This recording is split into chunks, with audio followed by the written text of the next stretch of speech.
This is lecture number 8 of wave optics and in this part हम polarisation का एक और छोटा सा कॉन्सेप्ट डिस्कस करेंगे and this will be the last lecture of wave optics. देखिए लास्ट क्लास में हमने पोलराइजेशन पढ़ा था। कैसे पढ़ा था? हमने पोलराइजेशन पढ़ा था कि अगर आप क्या करते हैं, अनपोलराइज्ड लाइट को कोई बेसिकली एक ऐसे मटेरियल से पास करवाते हैं जो क्या करता है, अपने पैरेलल कंपोनेंट को ही पास करने देता है, परपेंडिकुलर को पास करने नहीं देता है, जैसे एक निकोल प्रिज्म था। अब यहां पे हम क्या करवाएंगे, पोलराइजेशन बाय रिफ्लेक्शन। इसका क्या मतलब है सुनिए। मान लीजिए आपके पास एक सरफेस है और इस सरफेस के ऊपर का जो रिफ्रैक्टिव इंडेक्स है वो है μ1 और इस सरफेस के नीचे का जो रिफ्रैक्टिव इंडेक्स है वो है μ2, यानी दो मीडियम है आपके पास। और जब आप इस इंटरफेस पे एक इंसिडेंट लाइट को ड्रॉप करवाते हैं, ये जो इंसिडेंट लाइट है ये अनपोलराइज्ड है एट एन एंगल आई, तो आपको पता है इस इंसिडेंट लाइट का कुछ पार्ट तो रिफ्रैक्ट होगा, रिफ्रैक्शन होगा, और कुछ पार्ट रिफ्लेक्शन होगा, कुछ पार्ट का रिफ्लेक्शन होगा। अब ध्यान से सुनिए, अगर क्या हो कि जो रिफ्लेक्टेड पार्ट है और जो रिफ्रैक्टेड पार्ट है, इन दोनों के बीच का एंगल अगर 90 डिग्री होता है, तो जो रिफ्लेक्टेड पार्ट होता है इस इंसिडेंट पार्ट का वो पोलराइज्ड लाइट होता है। यही कंडीशन है कि ये एंगल 90 डिग्री होना चाहिए। कौन सा angle? Angle between reflected part and refracted part. Yes और नो? अब ध्यान से सुनिए।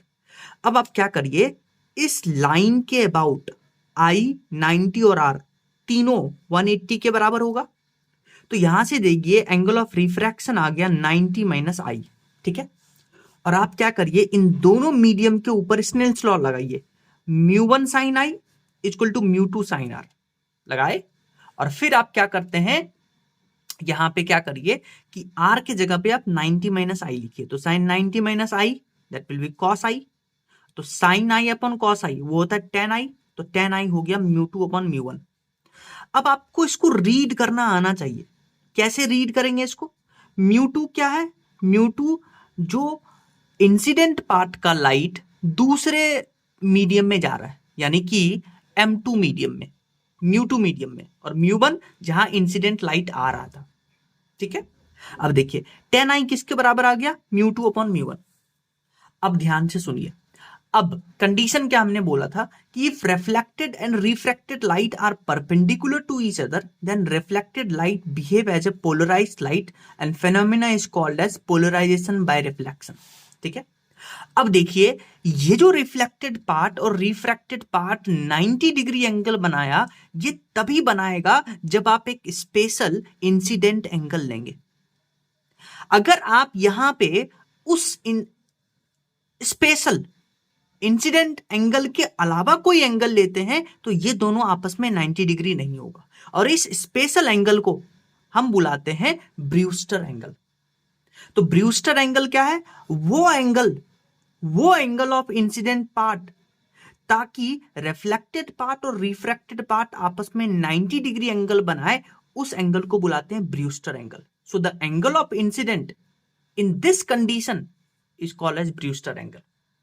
तो आई को हम, आई जो है वो ब्रूस्टर एंगल थीटा बी के बराबर लिखते हैं। तो यहां से देखिए, अगर आप टेन आई अभी आप कैलकुलेट करके आए μ2 अपॉन μ1, तो आई को क्या लिख सकते हैं? टेन इनवर्स μ2 अपॉन μ1, और आई ही ब्रूस्टर एंगल है, तो ब्रूस्टर एंगल का फॉर्मूला आ गया। यही वो एंगल है जहां पे रिफ्लेक्टेड एंड रिफ्रैक्टेड पार्ट आपस में 90 डिग्री एंगल बनाएंगे और रिफ्लेक्टेड पार्ट पोलराइज्ड लाइट को डिनोट करेगा। तो ब्रूस्टर एंगल का ये फॉर्मूला आ गया। μ2 क्या है? बाद वाले मीडियम का रिफ्रैक्टिव इंडेक्स। μ1 क्या है? पहले वाले मीडियम का रिफ्रैक्टिव इंडेक्स। अब आइए इस फॉर्मूला को अप्लाई करते हैं कुछ मीडियम में। मान लीजिए लाइट आपका जा रहा है एयर से वाटर में, तो वाटर में जा रहा है तो μ2 किसका लेंगे? वाटर का। μ1 किसका लेंगे? एयर का। तो यहां से ब्रूस्टर एंगल निकालिए, तो आई हो जाएगा tan inverse mu of water upon mu of air. Mu of air होता है 1, म्यू ऑफ वाटर होता है 4/3, तो आपके पास आई आ गया 53 डिग्री। यानी कि 53 डिग्री एंगल पे अगर आप इस मीडियम में एयर से वाटर यहाँ एयर है, यहाँ वाटर है, अगर आप 53 डिग्री एंगल पे लाइट इंसिडेंट करवाते हैं तो जो रिफ्लेक्टेड पार्ट होगा वो पोलराइज्ड लाइट की तरह बिहेव करेगा। ठीक है। सिमिलरली आप एयर ग्लास मीडियम के लिए भी बात कर सकते हैं। तो यहां हो जाएगा tan inverse mu of glass upon mu of air. Mu of glass होता है 3/2, म्यू ऑफ एयर होता है 1। तो यहां से एंगल आ गया tan इनवर्स 3/2। तो आपको ब्रूस्टर एंगल समझ में आना चाहिए। नेक्स्ट एक और इंपॉर्टेंट पॉइंट सुनिए। जब आप बेसिकली रे ऑप्टिक्स पढ़ते हैं तो रे ऑप्टिक्स में आप पढ़ते हैं क्रिटिकल एंगल। क्रिटिकल एंगल आपको पता है क्रिटिकल एंगल का वैल्यू कितना होता है। क्रिटिकल एंगल साइन थीटा सी लिखते हैं mu of rarer medium divided by mu of denser medium. ठीक है। तो अब आप ध्यान से सुनिए, अभी अभी आप ब्रूस्टर एंगल को डिफाइन करते हैं कि अगर एक लाइट डेंसर मीडियम से रेयरर मीडियम जा रहा है, ये एंगल आई बना रहा है, तो एक पर्टिकुलर एंगल पे क्या होगा, जो रिफ्लेक्टेड पार्ट होगा रिफ्रैक्टेड पार्ट के 90 डिग्री एंगल बनाएगा। इसी एंगल को आप ब्रूस्टर एंगल कहते हैं। और tan i को लिखते हैं μ2 अपॉन μ1। तो μ2 क्या है, mu of rarer medium divided by mu of denser medium. तो अब देखिए mu of rarer medium upon mu of denser medium को क्या हम साइन थीटा सी लिख सकते हैं। थीटा सी क्या है, थीटा सी क्या है, क्रिटिकल एंगल। तो यहां से tan i हो गया साइन थीटा सी, और यही एंगल आई क्या है, ब्रूस्टर एंगल। ठीक है। तो यहां से आप क्रिटिकल एंगल का फॉर्मूला लिख सकते हैं sine inverse tan i। Done, ये समझ में आया आपको। अब नेक्स्ट क्या करिए, देखिए यहां जो mu of denser medium denser से रेयर जा रहा था तभी हम क्रिटिकल एंगल डिफाइन करते हैं। अब क्या हो कि इसको हम मीडियम उल्टा कर दिए, अब ऊपर रेयर नीचे डेंसर। तो अब क्या करिए, यहां पे आप ब्रूस्टर एंगल निकालिए। तो यहां से ब्रूस्टर एंगल क्या हो जाएगा, μ2 अपॉन μ1 यानी mu of denser medium upon mu of rarer medium, और साइन थीटा सी होता है mu of rarer upon mu of denser. तो tan i किसके बराबर आ गया, ये उल्टा है तो 1 अपॉन साइन थीटा सी। तो थीटा सी क्रिटिकल एंगल का वैल्यू आ गया साइन इनवर्स कॉट आई, क्योंकि 1 अपॉन tan i होता है कॉट आई। तो ये क्वेश्चन आपके पास AIPMT में आया था। ठीक है, कि क्रिटिकल एंगल बताइए ब्रूस्टर एंगल के साथ रिलेशन करके। तो ये तो हमने पढ़ा कि पोलराइजेशन का जो फेनोमेना होता है वो रिफ्लेक्शन की वजह से कैसे होता है।